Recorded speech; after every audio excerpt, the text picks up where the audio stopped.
con el, bueno, estamos en termodinámica, procesos reversibles e irreversibles.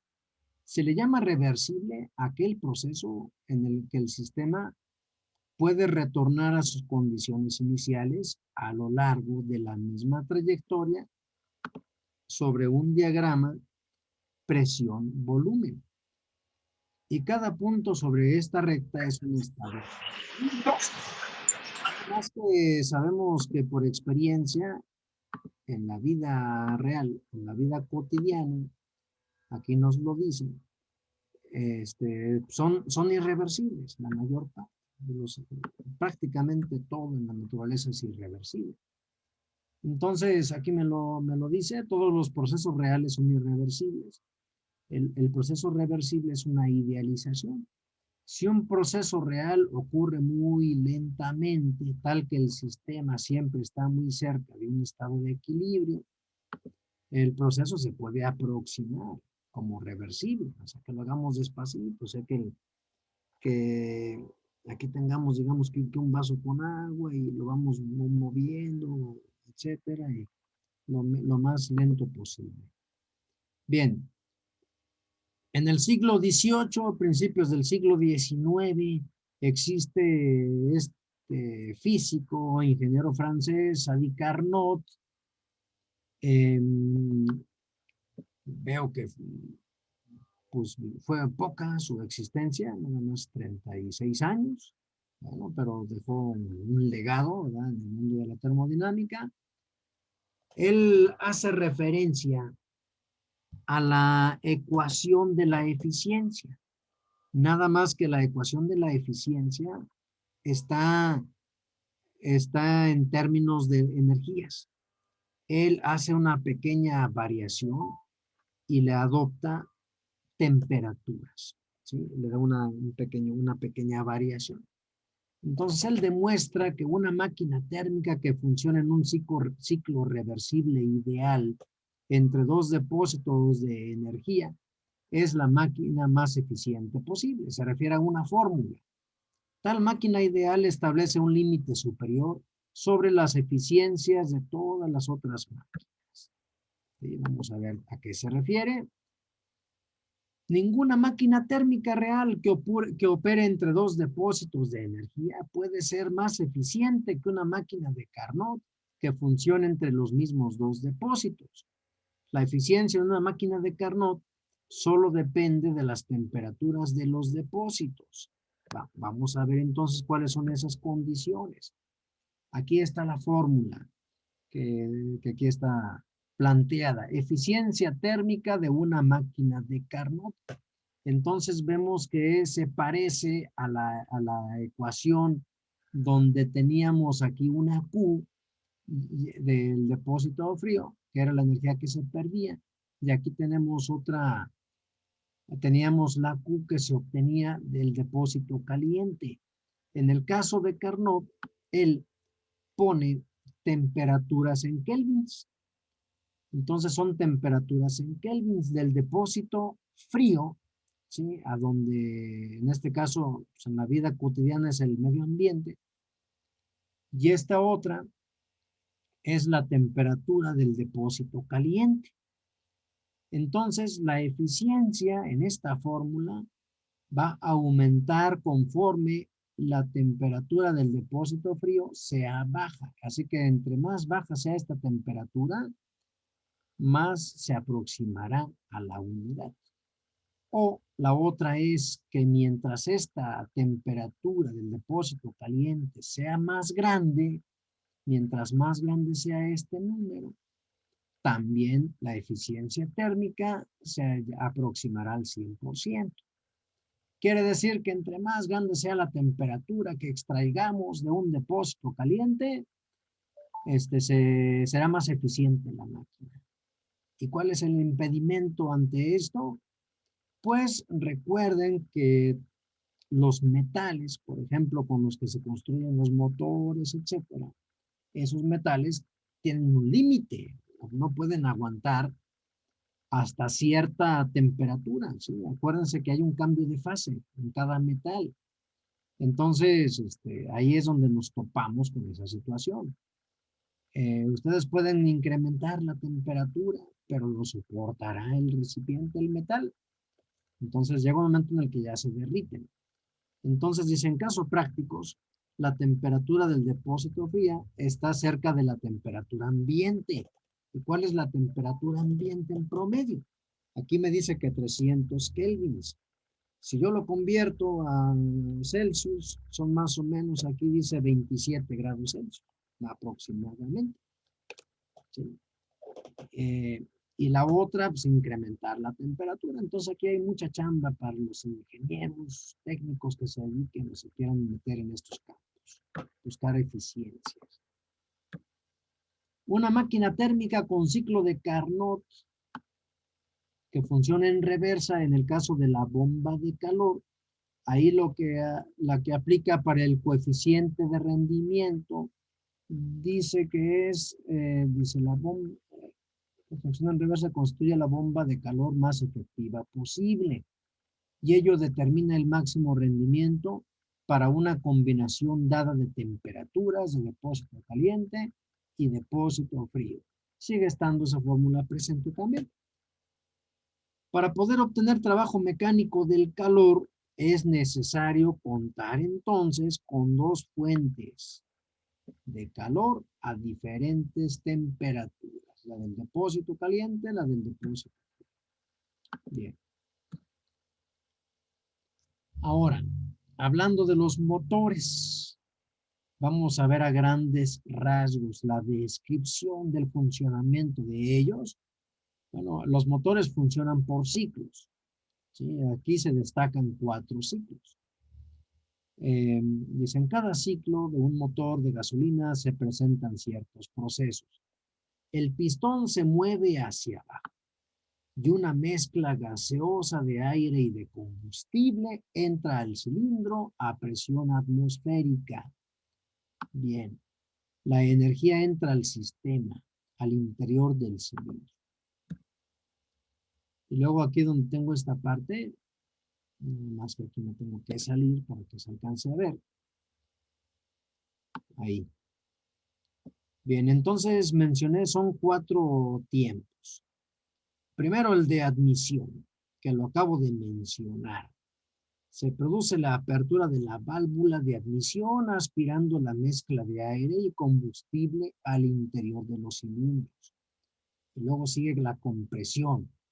La válvula se cierra y el pistón asciende comprimiendo así la mezcla. Entonces, la compresión que se da es 8:1. ¿Sí? Aquí se incrementa esa presión o de 11:1, dependiendo del tipo de motor y el rendimiento que se pretenda obtener, sin exceder esas cifras, para evitar, dice, detonaciones no deseadas.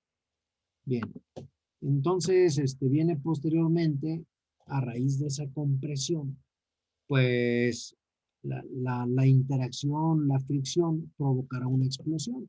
Dice, poco antes de un cierto punto muerto, es donde antes de que ocurra es el punto de explosión, saltará la chispa de la bujía por encima de los 14,000 volts, desde el circuito de alta tensión, produciendo la explosión y el descenso del pistón.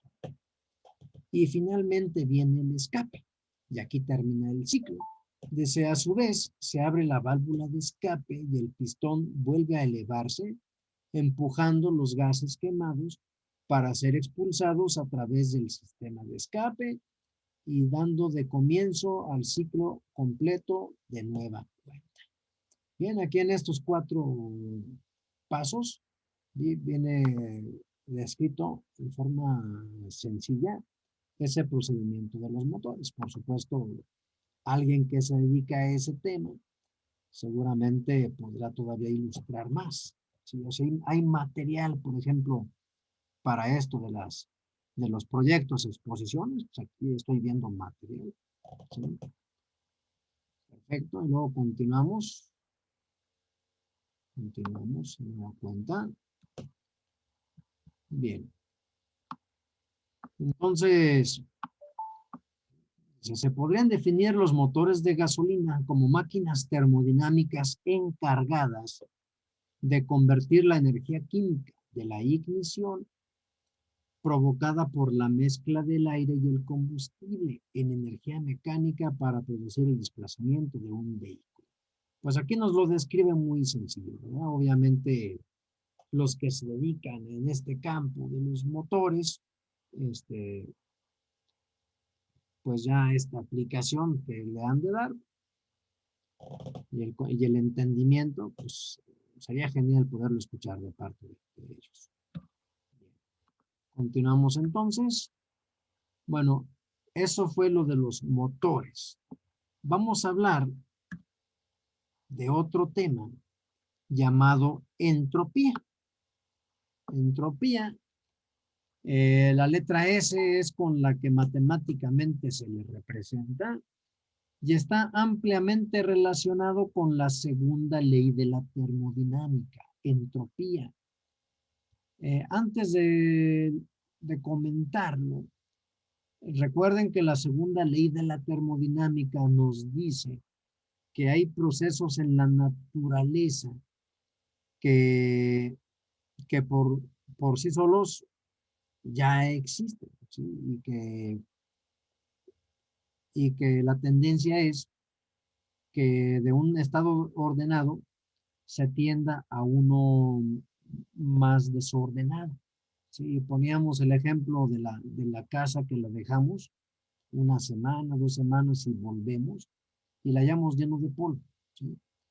Bien, entonces ese proceso tiene un nombre llamado entropía. ¿Sí? Entonces la entropía dice que aquí que en mecánica estadística dice el comportamiento de una sustancia se describe en términos del comportamiento estadístico de sus átomos y moléculas. La entropía se emplea para representar el nivel de incertidumbre, elección, probabilidad o falta de información en el sistema. ¿Qué tiene que haber aquí? La probabilidad. Porque resulta que si dejamos entonces eh, la casa así sola, ya sabemos cuál es lo más probable que va a ocurrir. Podremos regresar a la casa y en lugar de encontrarla llena de polvo, encontrarla aseada, con los trastes acomodados. ¿Podremos encontrar eso? ¿Lo podremos encontrar? Pues la segunda ley de la termodinámica nos dice que lo más probable es que no. Pero chequen la palabra que usé, lo más probable. Si quiere decir que nunca se ha observado, lo contrario. Normalmente se observa que cuando la energía actúa por sí sola, tiende de un orden a un desorden. ¿Sí? Así actúa. A eso se le llama entropía. Entonces, ¿qué es lo más probable que va a ocurrir? Ya lo sabemos. ¿Sí? Y ahorita más adelante encontraremos el ejemplo de un jarrón, que si lo aventamos al piso, ya sabemos qué es lo que va a ocurrir, ¿cierto? ¿Qué es lo más probable que va a suceder? Se rompa. Ya lo sabemos, que se va a romper, ya lo sabemos. ¿Sí? Quizás en en algún caso, por cierta excepción, puede ser que no se rompa, pero estamos hablando de una probabilidad así muy, muy lejana. Pero es probable que quizás pueda ocurrir. ¿Sí? Si alguien por error cae pues un segundo piso, un tercer piso, ¿verdad? Por supuesto que la probabilidad es de que nos hagamos un daño tremendo, ¿sí? Nos hagamos un daño tremendo. Pero puede ocurrir allá de vez en cuando que alguien pues salió ileso y lo vemos como un fenómeno increíble y extraño. ¿Sí? Salió ileso. ¿Y qué fue lo que pasó? Es que estamos hablando de probabilidades. ¿Sí? O sea, no es una garantía o no es algo seguro que esa persona que haya caído, pues se vaya a accidentar. Lo más probable es que sí. Sí, lo más probable es que sí. pero podrá haber algún caso en el que no, ¿sí? Entonces son aquellos casos en los que decimos, ah, caray, ¿qué onda? ¿Qué pasó? ¿Qué pasó aquí, no? Pues es eso, es probabilidad. Por eso aquí de por medio está la palabra estadística, incertidumbre, probabilidad, por esa razón. Entonces dice aquí, la entropía es la ley por la que se rigen procesos que consideramos irreversibles, pero no porque exista una fuerza física que obligue a las partículas a comportarse de esta manera. ¿Sí? Chequen lo que dice. No están obligados a comportarse de esta manera. Sin embargo, es lo más probable que ocurra. Si tenemos un gas encerrado en un recipiente y lo destapamos, el gas se quedará ahí. Pues ya sabemos que lo más probable es que ¡fum! Se escapa, ¿no? Ese gas se escapa. En algún momento quedará encerrado, o se quedará ahí en algún momento, pues quizás pueda ser, pero podrán pasar años, siglos, milenios y no se pueda observar. Pero no indica que esté prohibido, ¿sí? Sino que lo más probable es lo que ya sabemos que va a ocurrir. Muy bien. Dice, los estados de equilibrio tienen una probabilidad mucho mayor que los estados de no equilibrio. Es muy poco probable que un estado de equilibrio cambie de manera espontánea a un estado de no equilibrio, ¿sí? Entonces, elegantemente aquí lo que nos dice es que no es muy probable que ocurra eh, el proceso inverso, que hemos dicho. Sí, el proceso inverso, de que si uno se cae accidentalmente de un tercer piso, no me pasó nada. O que la casa nosotros la vemos muy limpiecita, pues ¿qué pasó? No hay polvo, ¿verdad? Entonces hay casos en los que quizás, pero quizás pasan años y siglos y no se puede ver. Bien, en el caso de los gases, se dispersan y se mezclan a través de una habitación. Entonces, la entropía está relacionada con la probabilidad, o sea, lo más probable que va. Así que un incremento espontáneo en la entropía, como en esta situación, es natural. Esto de la entropía también aplica en nosotros como seres vivos. Por ejemplo, si no comemos, si no nos alimentamos, si no hacemos ejercicio, pues ya sabemos lo que va a ocurrir, ¿no? Ya lo sabemos. ¿Seguiremos sanos? Si nos pasamos comiendo así puras papitas y no hacemos ejercicio, ¿estaremos sanos? Por supuesto que no. La entropía nos dice que lo más probable que va a ocurrir pues, es que yo me enferme en algún momento, ande con sobrepeso, etcétera. ¿Sí? Etcétera. Entonces, ¿cómo lo evito? ¿Cómo lo evito? Pues tengo que hacer un trabajo sobre el sistema. ¿Y en qué consiste eso? Pues tengo que hacer ejercicio, ¿sí? Tengo que comer bien, alimentarme bien. Y de esa manera reduzco la entropía. De esa manera. Lo interesante es que, por ejemplo, si yo al alimentarme me estoy comiendo un caldo de pollo, entonces con eso estoy reduciendo en mí la entropía. Sí, pero ¿qué le pasó al pollo? Pues el pollo ahora es el que estaba vivo, ahora me lo estoy comiendo, ¿sí? Entonces quiere decir que la entropía que yo evité, pues la extraje de otra fuente de energía. ¿Se entiende? ¿Esto?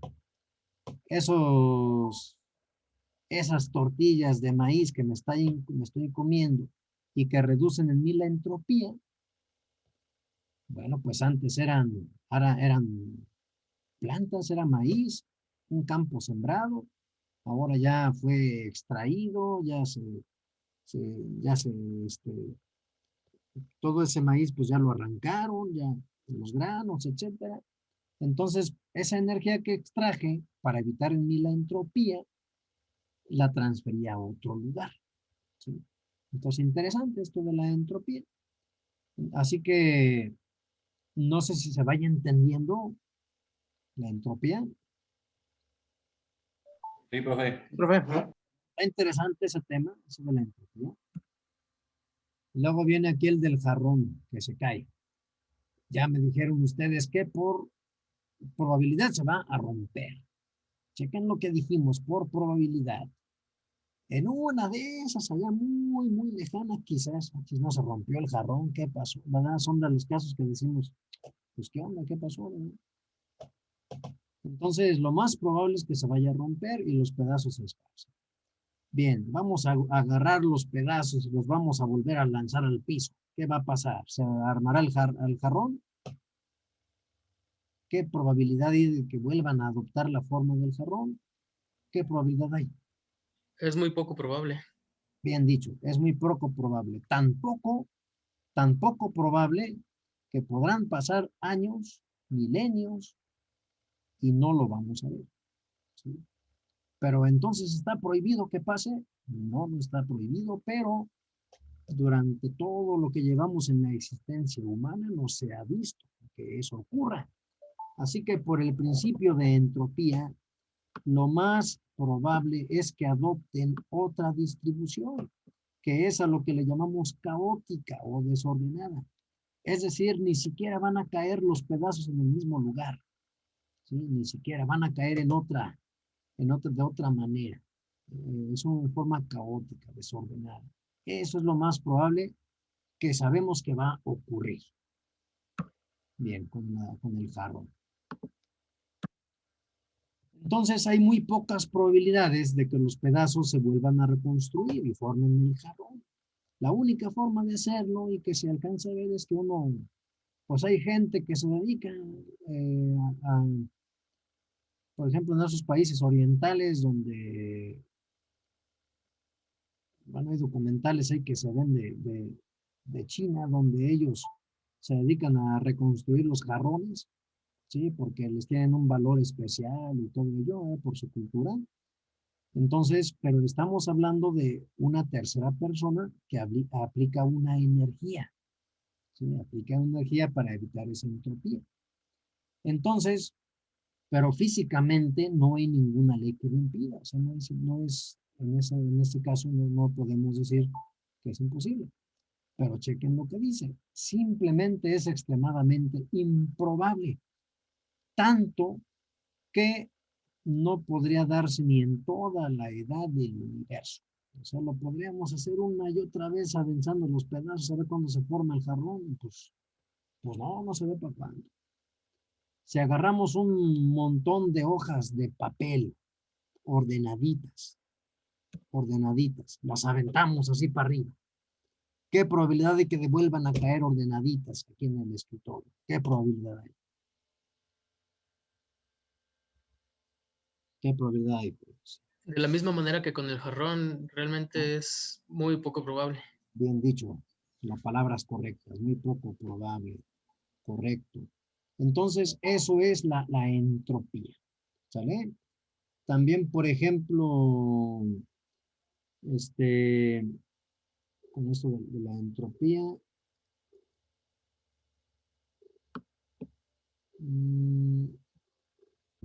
voy a cerrar este tema.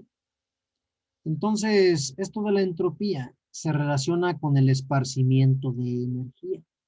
Una tendencia natural de la energía es el experimentar un esparcimiento espacial en el tiempo. Y aquí tenemos una fórmula matemática para la entropía. Es el diferencial de entropía igual al diferencial de energía entre tiempo. Perdón, entre temperatura en kelvins. Cuando el sistema absorbe energía, el diferencial de energía es positivo. Y la entropía del sistema aumenta, y cuando el sistema expulsa energía, el diferencial de energía es positiva y la energía disminuye. Muy bien, esto es la entropía.